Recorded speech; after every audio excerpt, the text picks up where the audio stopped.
Welcome back to the Ed Show. I've told you, it's hot in Florida, politically hot. Florida Governor Rick Scott came from the private sector. Does he really have a pulse of the people? He was the CEO of Columbia HCA when the hospital company was fined $1.7 billion for Medicare fraud. Now Scott wants his constituents in Florida to believe Obamacare is the enemy. Rick Scott's success relies on fear-mongering over facts. That's the way it's playing out. The reality is Scott could not be more out of touch when it comes to health care in his state. On Tuesday, the governor got an embarrassing reality check courtesy of a group of outspoken senior citizens. According to the Sun-Sentinel out of Fort Lauderdale, Scott, the governor, went to the Vollen Senior Center in Boca Raton, Florida, with the intention of collecting Obamacare horror stories. Well, instead, the governor found a group of satisfied customers. I'm completely satisfied, a 92-year-old West Boca resident told Scott. Another man said that he was very happy. A woman said that she and her husband are very pleased. And another man reported, no problems. In a scramble to save face, Scott did his best to spin the story. Were you surprised that you didn't get complaints from this crowd today? You know, as I travel the state, what I hear from people is they're having a harder time getting a physician.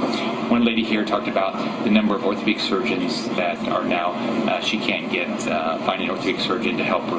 I hear about that was one person out of 20 though. Yeah, you don't. What my concern is what's going to happen as these premiums continue to go down, as Medicare Advantage continue to be rated to pay for Obamacare.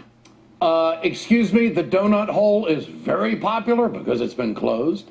Folks, now that right there, what you just saw is a man who really doesn't have a leg to stand on. Rick Scott is so desperate. He's actually trying to scare seniors into voting for him. But according to the latest Quinnipiac poll, Floridians aren't buying what he's selling. Scott currently trails Democratic challenger Charlie Crist by a whopping 10 percentage points.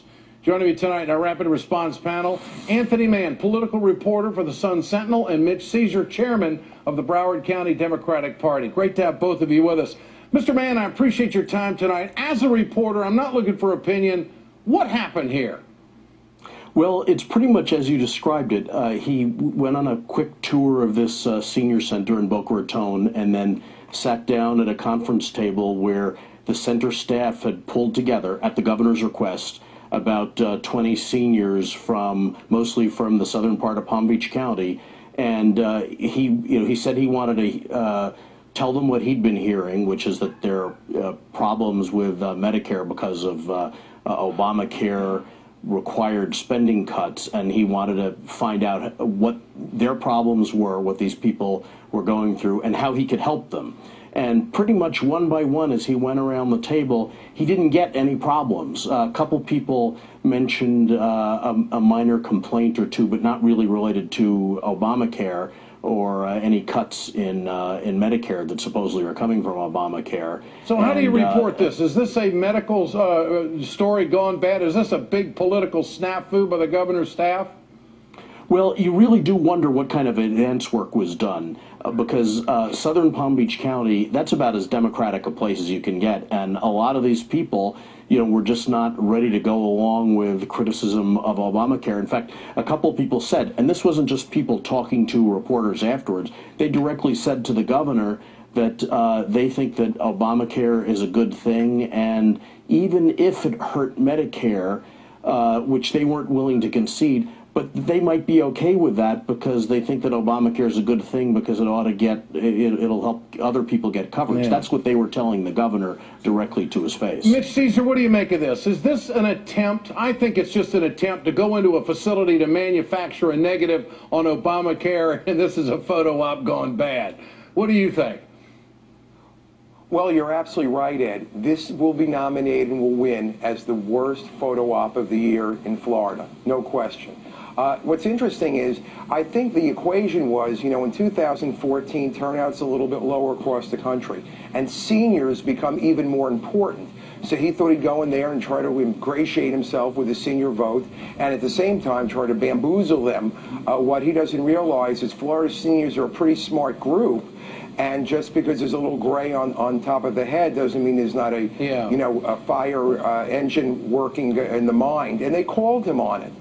Well, Mitch, I mean, he comes from the private sector. He's never been in public service. He bought this job, spent $100 million of his own money. So can we come to the conclusion that maybe he just doesn't have the political moxie, or he's not savvy enough? A good politician doesn't take the vote until you know what the vote, until you know exactly what the vote's going to be. And the other thing is, you don't walk into a room unless you know exactly what the heck you're going to hear. So this is really shows his political inexperience when he's not really being heavy-handed with somebody, doesn't it? Well, this is part of the national political mantra, the bigger picture, and that is that they're really in a philosophical cul-de-sac. They just keep going around and around. They don't get anywhere. Nothing changes. They think that Obamacare is the issue to use. And frankly, you're right. He has no experience. He doesn't connect well with people. He's trying his best with all these photo ops all over the state. He believed, you know what he legislatures did? in their last. You know what he did, Mitch? He believed all the right-wing garbage that's out there, all the negativity about Obamacare, and he bought into it. And so he thought he'd go into this facility and be able to manufacture a commercial and get a bunch of negative comments. That's what this was. I mean, how else could it be? And then when he comes out, he starts talking about people where he goes around the state and one person hits. I mean, this is a political embarrassment. Now, the polls. Anthony Mann, if the election is held today, is Rick Scott in trouble?